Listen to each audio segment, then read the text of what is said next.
और अनेक जगह पर मस्जिदें मैंने अनेक देशों में देखी। वहां का वातावरण, साफ सुथरापन, ये देखकर मुझे हर समय ऐसा लगता था कि हमारे जो श्रद्धा स्थान है वो अच्छे होने चाहिए। वैसे मैं अपने जीवन में जातियों को मानता नहीं हूं और जातीयवाद को भी नहीं मानता। मैं ये मानता हूं कि कोई भी व्यक्ति उसकी जाति से नहीं, उसके गुणों से बड़ा होता है। की थोर महात्मे होऊन गेले चरित्र त्यांचे पहा जरा, आपण त्यांच्या समान व्हावे हाच सापडे बोध करा। मुगल सल्तनत के आक्रमण के बाद हमारे मंदिरों को उद्ध्वस्त किया गया। तब अहिल्या देवी जी ने विशेष रूप से हमारे सभी मंदिरों का जीर्णोद्धार किया और जहां जहां हमारे तीर्थ स्थान थे वहां धर्मशालाओं का निर्माण किया। विशेष रूप से मुझे इस बात को हर समय महसूस होती है कि हमारा देश ऐसा है कि विशेष रूप से हिंदू समाज के जो हमारे मंदिर है वहां हम जाते तो स्वच्छता नहीं होती, वहां धर्मशालाएं अच्छी नहीं होती। मैं लंदन में गया था गुरुद्वारे में, इटली में, रोम में मैं चर्च में गया था और अनेक जगह पर मस्जिदें मैंने अनेक देशों में देखी। वहां का वातावरण, साफ सुथरापन, ये देखकर मुझे हर समय ऐसा लगता था कि हमारे जो श्रद्धा स्थान है वो अच्छे होने चाहिए। और मुझे जब इस बात का मौका मिला तो मैंने जैसे अभी महाराष्ट्र में देहू आळंदी से पंढरपुर तक 12,000 करोड़ के पालकी मार्ग का निर्माण किया, अभी काफी पूरा होते हुए आया है। फिर तुळजापुर, गाणगापुर, अक्कलकोट, माहूर, जो हमारी श्रद्धा स्थान है वो महाराष्ट्र की हमने अच्छे रोड से जोड़ने की कोशिश की। हमारे बद्रीनाथ, केदारनाथ और गंगोत्री, यमुनोत्री को भी 12,000 करोड़ रुपए के रोड प्रोजेक्ट से बहुत अच्छा बनाया। जो मानस सरोवर को जाना पड़ता था वो हमको नेपाल से जाना पड़ता था और वहां -26 डिग्री टेम्परेचर है। और मुझे इस बात का बहुत खुशी है कि उत्तराखंड के पिथौरागढ़ से अब डायरेक्ट मानस सरोवर का रास्ता हमने लगभग 80-85% बना लिया। अब हिंदुस्तान से जा सकेंगे। भगवान गौतम बुद्ध जिनका जन्म जहां हुआ, जहां उनको ज्ञान प्राप्त हुआ, जहां उनका निवास था और जहां उनका देहावसान हुआ, ऐसे पूरी जगह बिहार और उत्तर प्रदेश की उन सब जगह को हमने 22,000 करोड़ रुपए खर्चा करके बहुत अच्छे रोड से जोड़ा।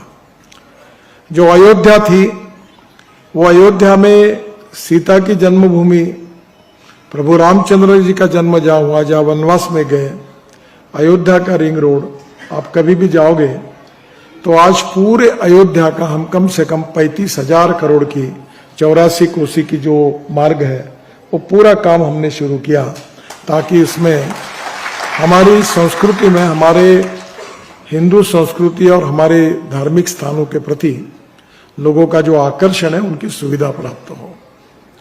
और मुझे इस बात की खुशी थी कि अहिल्या जी शासक भी थी और उदार कुशल प्रशासक भी थी।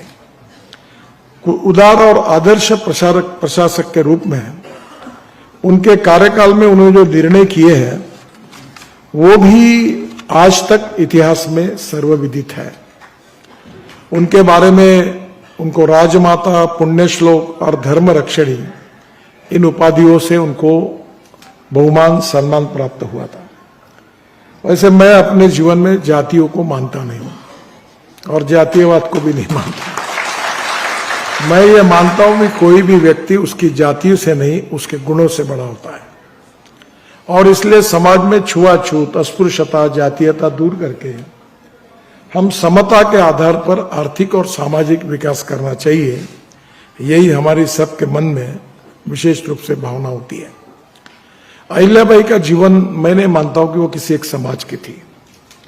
वो भारतीय संस्कृति, इतिहास और विरासत की प्रतीक थी, संस्कृति रक्षक थी और सबसे बड़ी बात थी कि सेवा कार्य करने में उन्होंने विशेष रूप से अपने को समर्पित भाव से समर्पित किया था।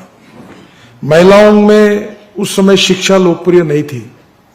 महिलाओं का सशक्तिकरण होकर महिलाओं ने समाज में मान और सम्मान के साथ कैसे खड़े होना चाहिए, इस बात के लिए उन्होंने अपने जीवन को विशेष रूप से उन्होंने समर्पित किया था। और महिलाओं में शिक्षा बहुत लोकप्रिय जब नहीं थी, तब उन्होंने उनकी प्रतिभा से प्रभावित होकर अनेक पालकों को, अहिल्या देवी जी ने उन महिलाओं को, युवतियों को पढ़ाने का भी काम किया। विशेष रूप से अभी इंदौर में अहिल्याबाई का बहुत बड़ा पुतला खड़ा किया गया और मेरे हाथ से उसका उद्घाटन होने का तय हुआ था। और मैं उस दिन कुछ कारणवश मुझे जाने में अड़चन आई, तो वीडियो कॉन्फ्रेंस से मैंने उसका उद्घाटन किया। हजारों लाखों लोग उस कार्यक्रम में शरीक थे। मैं ये मानता हूं कि पहली बात यह है कि हमने एक बात याद रखनी चाहिए की थोर महात्मे होऊन गेले चरित्र त्यांचे पहा जरा, आपण त्यांच्या समान व्हावे हाच सापडे बोध करा। मैं यही मानता हूं कि उनकी जयंती बनाने में उसी समय ये उचित होगी कि उनके गुणवत्ता के अनुसार, व्यक्तित्व के अनुसार, कार्य के अनुसार प्रेरणा लेकर हम अपने जीवन में क्या काम कर रहे हैं। कभी कभी बहुत सी बातें ऐसी होती है कि हमारे समाज में और विशेष रूप से धनगर समाज में हमारा आर्थिक और सामाजिक विकास कैसा हो, इस बात को लेकर काफी नेता काम कर रहे हैं, जानकर जी भी कर रहे हैं। तो मैं आज आपको एक अच्छी बात बता रहा हूं कि बुल्ढाना से अजिंठा एक रोड था और वो रोड पर बड़े प्रमाण पर जो गांव थे उसमें 15 से 20 हजार धनगर समाज के लोग रहते थे और उनका माइग्रेशन होता था क्योंकि वहां पानी नहीं था। मैं पानी में काम करता हूं, दौड़ने वाले पानी को चलने के लिए लगाओ, चलने वाले पानी को रुकने के लिए लगाओ और रुके हुए पानी को जमीन को पीने के लिए लगाओ। गांव का पानी गांव में, खेत का पानी खेत में, घर का पानी घर में। तो मुझे बहुत मौका मिला और मुझे इस बात की खुशी भी है कि मुझे अभी 6 डिलीट मिली और जो 6 डिलीट मिली वो संभाजी नगर के बाबा साहेब अम्बेडकर यूनिवर्सिटी ने, महात्मा ज्योतिबा फुले राहुरी यूनिवर्सिटी ने, पंजाबराव कृषि विद्यापीठ अकोला और नांदेड़ में दयानंद आर्य विद्यापीठ थे और यहाँ गलगोटिया यूनिवर्सिटी और एक एसबीएम करके तमिलनाडु यूनिवर्सिटी ने 6 डिलीट दी। मैं तो उतना विद्वान नहीं हूं, पर ये डिलीट में 4 डिलीट जो मिली थी वो वाटर कंजर्वेशन और एग्रीकल्चर साइंस के लिए मिली थी। मैं आपको बताना चाहता हूं कि उस रोड पर हमने तालाब बनाए, उस रोड पर जो नदी नाले थे उनका खोलीकरण किया और वो मटेरियल निकाल के रोड में उपयोग में लाया और वहां करीब 3,500 कुओं का पानी बढ़ा। लगभग 87 गांव ऐसे थे जहां पीने के लिए पानी मार्च अप्रैल में नहीं मिलता था, वहां अब 10 घंटे 12 घंटे पानी मिलने लगा। जानवरों को पानी मिलने लगा, खेती में सिंचाई हुई और ये जो 15,000 अपने भेड़ बेकरी को लेकर धनगर समाज के लोग माइग्रेट होते थे, वो छोड़कर जाते थे, वो अब छोड़कर जाना बंद हुआ और आज वो अच्छी तरह से जीवन जी रहे हैं। मुझे ऐसा लगता है कि हमारे जीवन के विकास में सरकार की तो भूमिका महत्वपूर्ण है ही। सरकार के कार्यक्रमों के द्वारा, सरकार की योजनाओं के द्वारा उपयोग करना तो हमें आवश्यक है ही, पर शिक्षा के क्षेत्र में, सेवा के क्षेत्र में और विशेष रूप से महिलाओं का सशक्तिकरण और हम अपने तरफ से सेवा के क्षेत्र में अच्छा काम करें, दिव्यांगों के लिए काम के लिए, शोषित पीड़ितों के लिए करें, किसानों के लिए करें और ये काम करते हुए लोगों के जीवन को सस्टेनेबल, सुसह्य बनाने की कोशिश करें।